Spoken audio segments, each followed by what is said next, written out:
ये है माननीय नरेंद्र मोदी जी और पिछले 10 सालों से इंडिया का बागडोर इन्हीं के हाथों में है। पूरा समझ लो जिम्मेदारी इन्हीं के हाथों में है। अब चाहे ये देश को बेच दे किसी के हाथे और चाहे फिर देश को कहीं और आगे तक पहुंचा ले, ये इनकी मर्जी है। देखो दोस्त, अलग अलग तरह से अलग अलग टीका, अलग अलग टिप्पणियां हर समाज में, हर गांव में मोदी जी के खिलाफ हो रही है। अब मोदी जी कितना सही है कितना गलत ये मैं डिसाइड नहीं कर पा रहा हूं, बल्कि इस वीडियो को बनाने के बाद मैं डिसाइड करूंगा, क्योंकि मैं देखना चाहता हूं इस वीडियो में मोदी जी के लिए कितने बैड कमेंट्स आते हैं, कितने पॉजिटिव कमेंट्स आते हैं।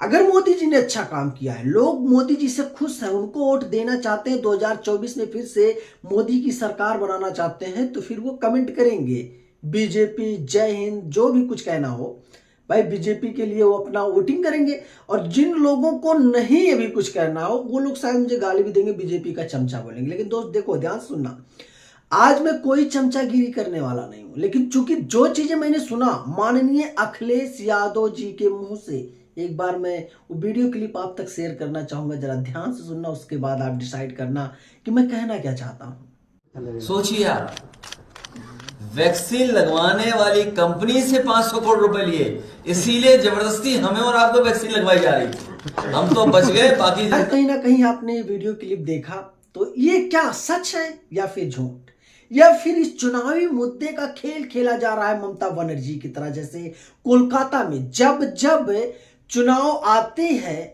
लोकसभा का, तब तब ममता बनर्जी का भाई एक्सीडेंट हो जाता है, कहीं कुछ टूट जाता है, कभी पैर टूट जाता है, कभी कुछ हो जाता है।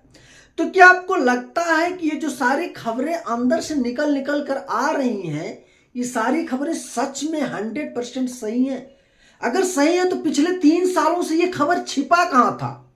ये जो अपने आज के लोग हैं, नए नए खबर को उछाल रहे हैं, हम लोगों के बीच में ला रहे हैं, ये क्या घंटा हिला रहे थे उस समय? उस समय नहीं लाना चाहिए था ये खबर। आज चुनाव सर पे है तब हम लोगों को ये खबर सुनाया जा रहा है, इसके पहले नहीं। या हो सकता है इसलिए सुनाया जाता हो कि अवेयर हो जाओ, मोदी से अच्छा सरकार हमारी चलेगी। कांग्रेस भी यही कह रही है, बहुत अच्छा सरकार चलाएंगे। यहां तक कि कुछ लोग ये बोल रहे हैं कि बीजेपी देश बेच ले रही है। अच्छा, कांग्रेस इतनी ऊंचाइयों पे पहुंचा दी थी देश को कि रुपया ससुरा डॉलर से आगे चल रहा था, है ना? इतना आगे पहुंचा दी थी कांग्रेस। कांग्रेस के जमाने में हर घर में लोग आईएएस पीसीएस, हर घर में चकबंदी लेखपाल, हर घर में आर्मी हुआ करते थे, है ना? कांग्रेस के जमाने में सबके पास 100 बीघा खेत रहता था। कांग्रेस के जमाने में कोई भूखा नहीं मरता था। कांग्रेस के जमाने में कोई टेंशन नहीं रहती थी। सारा ससुरा पनौती बीजेपी के राज्य में है। यही कहना चाहती है आज की जनता। अरे मेरे भाई, मैं भी कह रहा हूं कि देखो, मैं ये नहीं कह रहा हूं कि मैं मोदी जी का गुलाम हूं या मोदी जी को आप वोट दो, आपकी मर्जी। मोदी जी को आप वोट दोगे तो उसका भी रिजल्ट पिछले आगे आने वाले 5 सालों में आपके सामने होगा। मोदी जी को हरा दोगे, वोट नहीं दोगे, तो उसका भी रिजल्ट 5 सालों में आपको देखने को मिल जाएगा। जैसे आज तक आप 65-70 सालों से देखते आए हो, बीच बीच में जो देश की मजबूती बनी थी वो भी बीजेपी गवर्नमेंट की वजह से बनी थी। अपने माननीय अटल बिहारी वाजपेयी ने बागडोर जब संभाला तो देश को कुछ मजबूती मिली। फिर जैसे बीजेपी के हाथ से बागडोर गया, देश फिर खाई में चला गया। फिर जैसे कांग्रेस के हाथ में गई, फिर डोर मजबूत हुआ। फिर बीजेपी जब आई, फिर पकड़ी, फिर मजबूत हुआ।